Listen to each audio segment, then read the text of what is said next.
சகோதரர் பக்த சிங் அவர்களின் ஊழியத்திலிருந்து விடாய் துணிக்கேற்ற வார்த்தைகள் மே மாதம் 18ஆம் தேதி. இவைகள் எல்லாவற்றிலேயும் நாம் நம்மில் அன்பு கூறுகிறவராலே முற்றும் ஜெயம் கொள்கிறவர்களாயிருக்கிறோமே. ரோமருக்கு நிருபம் 8வது அதிகாரம் 37வது வசனம். யாத்ராமத்தின் புஸ்தகம் 17வது அதிகாரம் 15வது வசனத்தில் கர்த்தர் மோசேக்கு யெகோவா நிசி என்ற பெயரில் தம்மை வெளிப்படுத்தினார். எந்த ஒரு வெற்றியாளரும் ஒரு போரில் வெற்றி பெற்றால் முதலில் அவன் தனது வெற்றியின் அடையாளமாக கைப்பற்றப்பட்ட நிலத்தின் மீது தனது கொடியை அல்லது பதாகையை நாட்டுவான். யாத்ராமத்தின் புஸ்தகம் 17வது அதிகாரத்தில் இஸ்ரவேல் ஜனங்கள் ஒரு போரில் வெற்றி பெற்றனர். யோசுவாவின் தலைமையில் போர்க்களத்தில் போரிட்ட மனிதர்கள் மூலமாகவும் தேவனுடைய கோலை கையில் ஏந்தி மலையில் நின்ற மோசேயின் மூலமாகவும் அவர்கள் இருவித வியூகத்தின் மூலம் வெற்றி பெற்றனர்.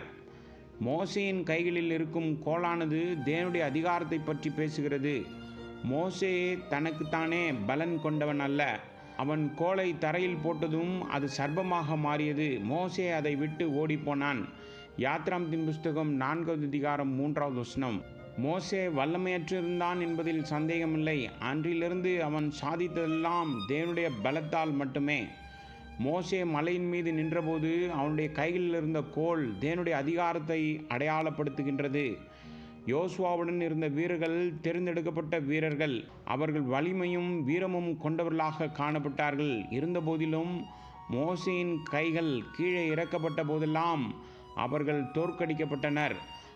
ஆகவே வெற்றி முக்கியமாக மோசே தேவனுடைய கோலால் கைகளை உயர்த்துவதை பொறுத்தது என்பது தெளிவாகிறது. பல எதிரிகளுடன் நமக்கு யுத்தம் இல்லை. ஆனால் இந்த எதிரிகள் மிகவும் மோசமானவர்கள். அவர்கள் யார் என்றால் நமது சொந்த மாம்சம், நமது சுயம். ஏனென்றால் இவைகள் மூலம் காமம், வெறுப்பு, பொறாமை, பகை போன்றவை வெளிவருகின்றது. நமது மாம்சம் மற்றும் சுயநல ஆசைகள் நம்மை தோல்வியுற்ற வாழ்க்கைக்குள் கொண்டு வந்து நமது மகிழ்ச்சி, சமாதானத்தை இழக்க செய்கின்றது. இந்த வழியில் பல விசுவாசிகள் தோல்வியுற்ற வாழ்க்கையை வாழ்கின்றனர். அவர்கள் இச்சைகளுக்கு எதிராக போராட முயற்சி செய்கிறார்கள். கலாத்திரிக்க நிருபம் 5வது அதிகாரம் 17வது வசனம். ஆனால் பெரும்பாலும் அவர்கள் தோற்கடிக்கப்படுகிறார்கள்.